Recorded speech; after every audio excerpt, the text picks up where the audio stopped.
Bonjour à tous. Aujourd'hui, je voulais vous faire part d'une nouvelle découverte fascinante publiée hier, le 11 juin, dans Nature Metabolism. Ils ont découvert que l'odeur seule d'un aliment peut suffire à activer des circuits cérébraux qui freinent l'envie de manger, avant même la première bouchée.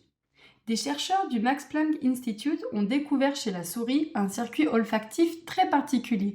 Quand l'animal sent la nourriture, une petite région du cerveau appelée le septum médian s'active et plus précisément ces neurones glutamatergiques VGLUT2. Ce qui est remarquable, c'est la dynamique de cette activation. Elle est brève, intense et anticipée. Elle monte juste avant la première bouchée et chute immédiatement dès que l'animal commence à manger.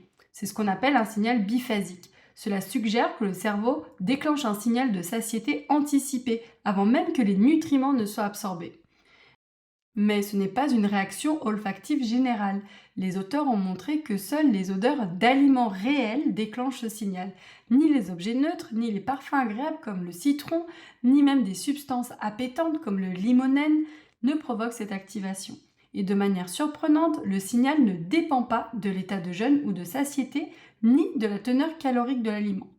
Et la leptine dans tout ça, on aurait pu penser qu'elle joue un rôle ici, puisque c'est une hormone bien connue de la satiété. Mais non, dans les expériences où les chercheurs ont artificiellement activé ce circuit cérébral, entre le bulbe olfactif et le septum médian, ils ont mesuré les taux de leptine, de CCK et la glycémie. Et résultat, rien n'a changé.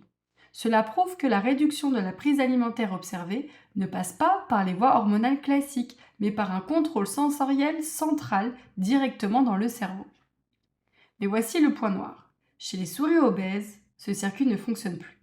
Leur septum médian ne s'active plus en réponse aux odeurs de nourriture, et même une stimulation artificielle du circuit ne suffit pas à réduire leur appétit. Cela suggère que l'obésité pourrait endommager nos circuits cérébraux d'anticipation et contribuer à la dérégulation du comportement alimentaire. Cette étude offre donc une nouvelle perspective passionnante. Le cerveau peut prédire l'arrivée de la nourriture et activer une forme de satiété avant même l'ingestion.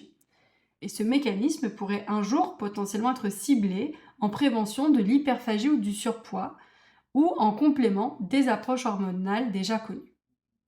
Merci pour votre écoute, à très vite!